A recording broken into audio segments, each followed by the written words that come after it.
And I did everything gangs do. I stabbed people, I fought on airplanes. You've seen Con Air, I've lived it. I've made them land planes twice. I was all in 100%. Then I woke up one day and I realized something. I'm the king of nowhere. I'm the king of nothing. Nobody cared that I was this king of this prison in the middle of nowhere. So I came up with a concept that I could do and be better. And I wanted to be successful. So I said, successful people go to college, so I'll go home and go to college, and that's what I'll be. So I picked a school called Harvard University. And when I picked it, I came out my cell the next day, I got the dudes, I said, check this out, fellas, I figured it out. They said, what's up? I said, I'm going home, I'm going to Harvard, I'm gonna be successful. They looked at me, so I said it again. I said, yo, I figured it out. I'm going home, I'm gonna go to Harvard, I'm gonna be successful. It was like silence like this. They wanted to laugh at me. Well, they wanted to laugh at me, but I had a habit of stabbing people. If you have been a Genius Network member for the last 3 years, then you are already aware of the impact that Andre has had, not only on this group, but also on some of your loved ones and others around the world. If you're new and have never met him or heard his story, you're in for an incredible treat. Andre utilized every resource possible to teach himself how to read, to overturn a 100-year prison sentence, re-enter society as a more productive citizen than your average person, helped create an office within the White House, and lead successful initiatives across the world that reduced violence and saved countless lives. He's also become a Harvard University fellow and created a revolutionary nonprofit which specializes in rehabilitating the most violent gang leaders and empowering them and their families with the tools, knowledge, and information needed to become positive influences in their communities. Today begins with a story of resilience. Andre's story will cause you to have a reflective look inward and address the silent battles that you may be currently fighting. Although it may be hard to even fathom some of the things that you're about to hear, you should all be able to empathize and relate certain parts of his story to your own life. His authenticity, his creative thinking, and ability to genuinely connect with people from all walks of life, no matter race, religion, or language, is what truly makes him an extraordinary individual. The point to Andre's story is simply this: if he did what he did, what can you do? He is truly our ambassador of hope. Would you please help me in welcoming to the stage Mr. Andre Norman?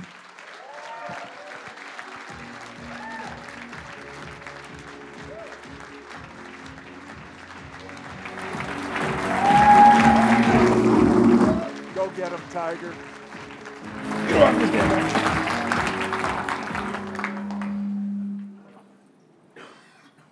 They let me go first. A year without Joe, and I go first. Well, I just want to say thank you for having me. I want to thank you for attending.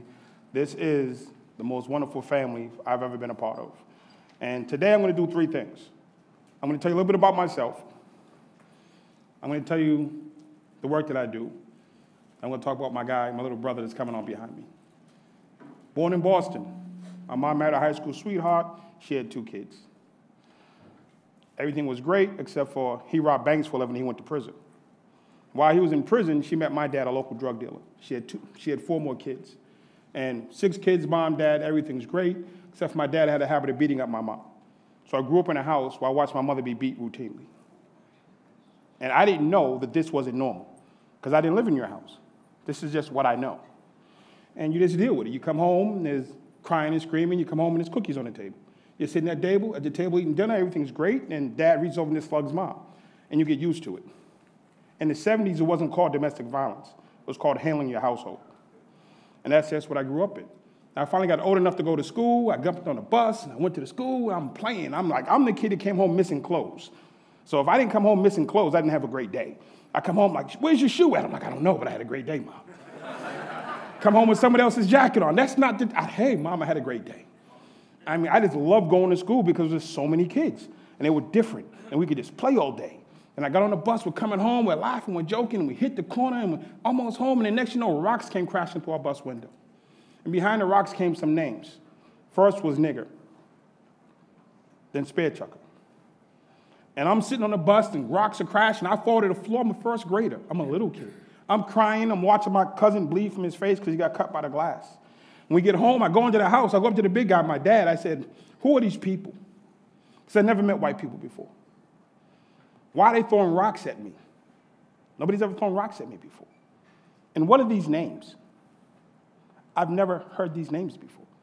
I need you to take a second and just be my dad, and your son walks into the house and says, Dad, what do these names mean? Why are they calling me these names? Why are they throwing rocks at me, Dad? My father looked at me. I looked at him. I'm waiting for the dad-son interaction, and he walks away.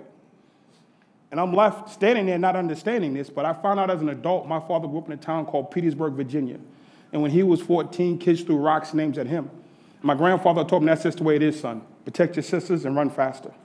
So when it happened to his kids, he was twice traumatized. And that's just what it was. And one day, the rock started, and one day the rock stopped.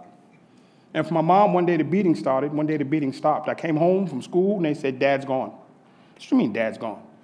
He's gone. Single mom, 6 kids living in the city. You've seen the movie. If not, Jeff's going to make it. And single mom, what do you do now? We bounce around. We try to find some place. We find a new place. We go to a new school. And in the 3rd grade, I find out something. I'm illiterate. I can't read and write, just like my dad. But it wasn't a problem, because they had a thing called the dummy class, where they took all the little kids who couldn't read and stuck us at the end of the hall. And that's where they put me, at the end of the hall in the dummy class. And while I was in there was a teacher named Miss Oliver who pulled me out of the dummy class. She said, you're not a dummy, you just learn differently. And she took the time to teach me my learning style. And when I finished the 3rd grade, I was on track. I got to middle school, I could read and write like the other kids, but I found out something in middle school, I was poor. So I had to go to the park after school to sell drugs, weed, to buy clean socks and to buy new shoes and to not be made fun of. And I did that. And by the time I got to high school, I was just a mess.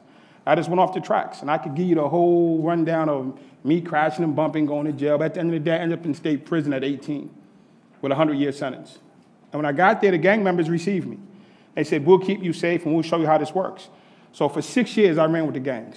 And I did everything gangs do. I stabbed people, I fought on airplanes. You've seen Con Air, I've lived it. I've made them land planes twice. I was all in 100%. Then I woke up one day and I realized something. I'm the king of nowhere.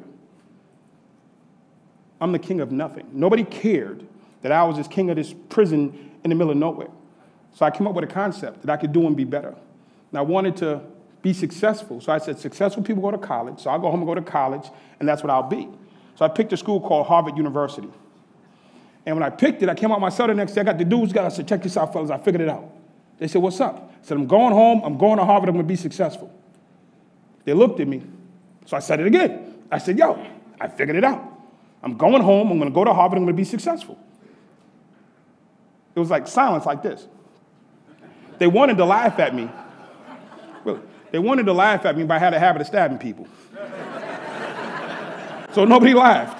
Then my buddy pulled me to the side and said, Dre, what are you talking about? You can't go to Harvard. I said, why? He said, you're black. He said, you can't do this. He said, you're a gang member. He said, you're poor. You're one of us. This is our space. This is our allotment in life. I'm like, no, this is my dream. And I walked away from my friends. I went by myself, and I wrote out my little plan. I came up with a plan. I said, these are the things that I want. Harvard University. I looked in the mirror. I said, what's inside of me that's stopping this dream from happening? I stopped blaming other people. It's not my dad's fault. It's not my mom's fault. It's not the kids who threw rocks at me fault. What's inside of me that is stopping this from happening? Hey, I hope you're enjoying this video, and I want to let you know that I have a new book that's come out, and if you'd like to get it absolutely free, there's a link below in the description, or you can wait till the end of this video, or you can simply go to joesfreebook.com and you can get a copy there. And I made a list of those things. I started working on them. I got my GED. Then I went to a thing called anger management class because I had a slight anger management problem. It wasn't bad. And after anger management, I started going to counseling. I started going to therapy. I started going to everything that wasn't nailed down. I ran out of stuff, and they finally said, they took me to a thing called AA. I said, I don't drink, though. They said, sit down. They said, when you hear us talk about drinking, they substituted for anger. They took me to NA. They said, you hear us talk about drugs, substituted for anger. They said, Dre, you can't always get it perfect. You have to make work what is. So everything that was there, I did. And for the next 8 years of my life, 20 hours a day, I studied And on November 15th, 1999, I walked out of prison. When I walked out, I had a goal and a dream to go to Harvard University and be successful. I went to a local juvenile center and I started talking to kids. I told them, you're going to jail not because you're black. You're going to jail because somebody let you down, hurt your feelings, and you don't know how to handle that, so you act out. And you start doing stuff, and it's criminal, and they lock you up. Let me show you how to handle your feelings, and then you'll be better. And every day, for the first 90 days, I'm in that juvie center. And they said, hey, Drake, can you talk to the girls? So I said, I don't know about being a girl. I went to the girls' side. Molestation, beatings, domestic violence, drugs, prostitution. It was horrible. And I started talking to the girls about how they can be whole. And somebody said, hey, Dre, you're doing fabulous, but you're denying people. I said, I don't deny anybody. I work every day. They said, no, there's some kids you won't work with because they're white and their parents want to pay you. I said, white kids ain't got no problems. It's their country. They own everything. You know what I'm saying? They own the sports teams. They own the businesses. They own the White House. This is pre-Obama. So it was everything. They said, no, Dre, you got to go. So I went to an all-white school. When I got there, it was like one of them really nice schools. I walked up, there was all these nice cars in the parking lot. So I came inside, I said, y'all teachers are paid good. They said, no, those are the students' cars. They make us park out back. They take me down to the auditorium, and all these kids start walking in with the little Abercrombie and the Tommy Hilfiger. I'm like, they're probably your kids. And they come walking in. I'm like, look at these little rich brats. And I'm like, they got it too good. I shouldn't even be here. But as I talked to them, I figured something out. They do drugs at the white school. They drink at the white school. They have bullies at the white school. They have kids that don't fit in at the white school. Little girl came up to me, she showed me a wrist. She cut from here to here. She said, this is what I do when people don't listen to me at the white school. And when I walked out of there, I was like, never again will I judge somebody based on my ignorance. If you call me, I'll show up. And that's really simple and straightforward. And I started doing the work that I've been doing. I've worked in Honduras. I've worked in Guatemala. I've worked in Saudi Arabia. I became one of the top speakers in YPO and EO. I got my fellowship in 2015 at Harvard Law School. And when they called me,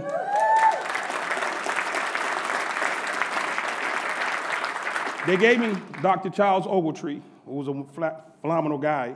He gave me my fellowship, and they gave me my email, anorman@harvard.law.edu. I cried because they said I couldn't do it. They said it was impossible. I didn't call the homies and say, yo, y'all messed up. You bet on the wrong horse. I said, dude, I'm here, and I'm invited, and I'm welcome. What do you want to do? Where do you want to go?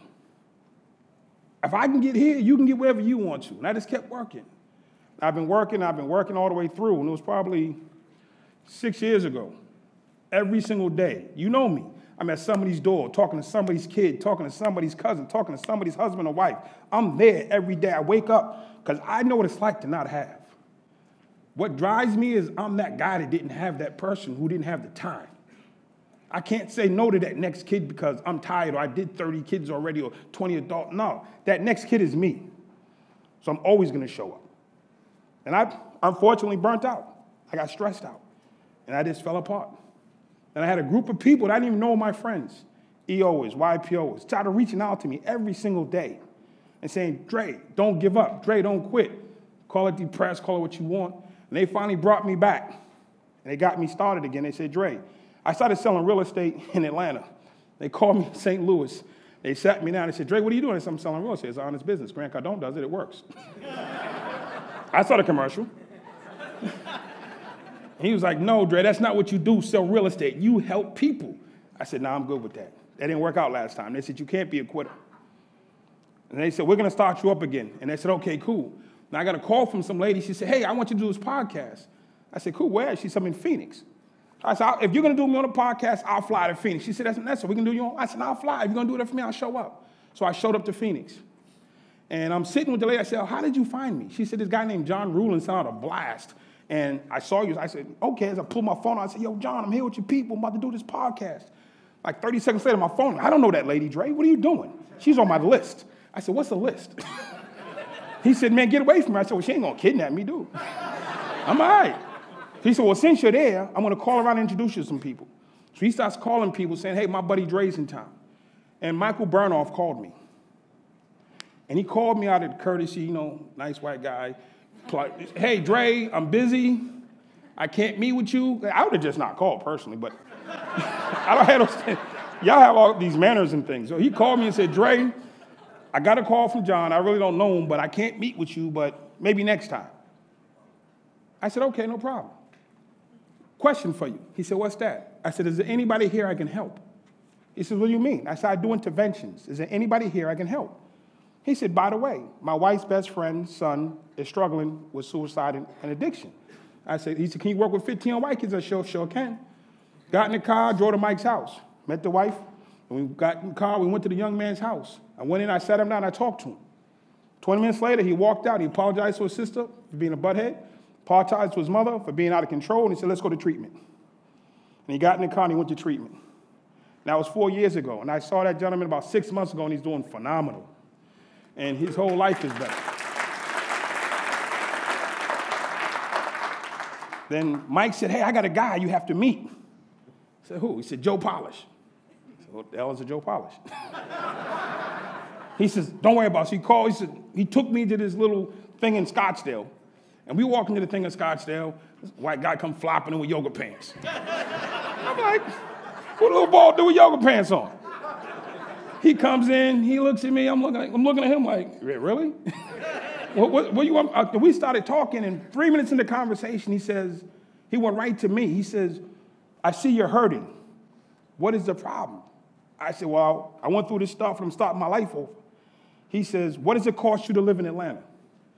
I said, what it was. He said, I'm going to write you a check for 5 months at that rate. Come by my office tomorrow and pick it up. I'm like, what's this? So I go to the office on Rural Road. I come in. He writes me a check, and he says, this is my office. Yeah, it's called a Genius Network. He said, by the way, we're having a meeting tomorrow. If you want to come, stop in. So I came to the Genius meeting on Thursday, and I'm just downstairs mulling around, and most of you wouldn't talk to me. Like, who's a strange black guy? No, I'm just kidding. So I'm standing there, and I saw somebody at the desk, and I said, what's the problem? They said, my brother is stressed out. He's in the street right now, and he's on drugs. I said, give me his number. I got him. I went out, talked to him, got him in treatment. I did 3 interventions that first day. And the second day, I did 2 more. And then there was one guy who called me from California. They put me in touch with, he's like, yo, my son's missing. He's out here doing drugs. I said, I'll get on the plane. I'll leave Phoenix. I'll come find your son. I'll get him in treatment. He says, well, who are you? I said, I'm Andre. He said, where you come from? I said, the penitentiary. So he's like, well, what is it going to cost me? I said, nothing. He said, I got a 6'2" black guy who just got out of jail. Gang members going to come to my suburban neighborhood and go find my lost son in my Benz.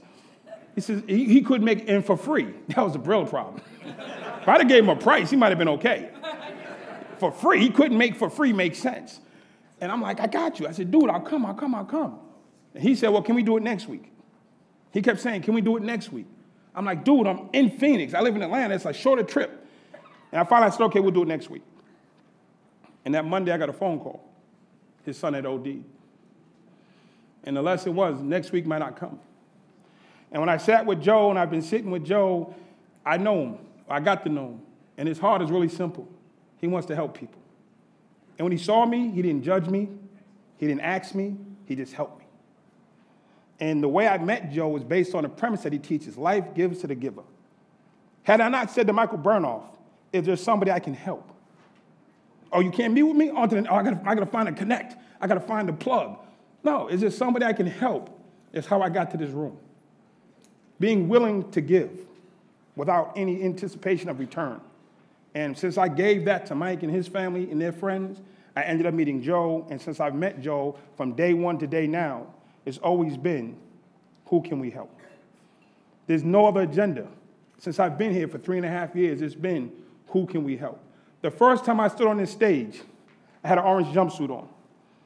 And I told you, I was wearing this jumpsuit because it was my shame. It was my prison jumpsuit. I was so shameful and embarrassed of having been in prison that I never wanted to put that thing on again.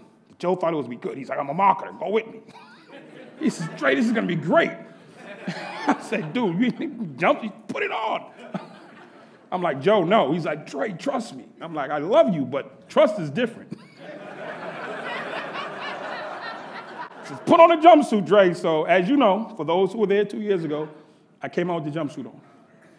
And it touched something in me which helped me connect better with the people who were in the audience that I was sharing with, because I wanted you to know I was hurting. And I don't ever want to forget. So I stand here today from head to toe in Lululemon.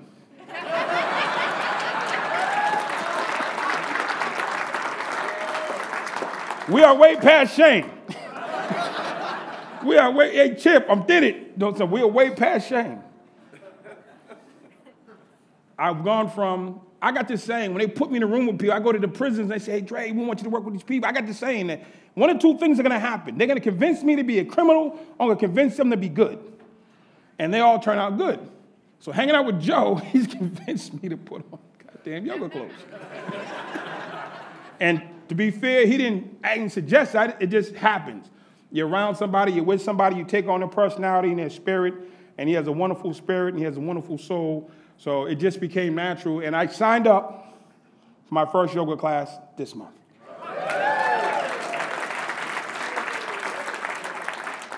Now, as I stand here and I'm looking at you, there's so many people I want to say something to. I want to say, but I can't get through the whole room because my time will run out. But I love everybody in this room. Everybody in this room. Everybody in this room I've connected to, I've been on the phone with, I've come to visit. I'm uncles to half of your kids. It's all good. I'm even somebody's new brother. I mean, I've been adopted. I mean, for me, I've always been looking for a family. I went to the streets looking for a family, and the gangs received me. Wrong family. Went to the penitentiary. Wrong family. Went all these different spaces. Wrong family. All I needed was a flight to Phoenix and a date with a guy with some yoga pants on. And I'm in the right family. I'm in the right space. And it's my honor and privilege. And just to be here is great. And my purpose in Genius is one thing. If you're ever in need, if your family is ever in crisis, we have a saying that we've come up with. Don't jump over your own to go save somebody else's. I don't care about your sales. I don't care about an email list. We care about your family. So if you or somebody in your family is struggling, call us. And we're going to show up. We're going to do our best to show up. Because your kids matter, your family matters, and you matter. There's nothing bigger than that. And that's my purpose. And that's what I wake up with. Who can I help today? And it's an honor to be part of the Genius family and to be part of your families. So with that, I just want to say, welcome back to Genius. Welcome back.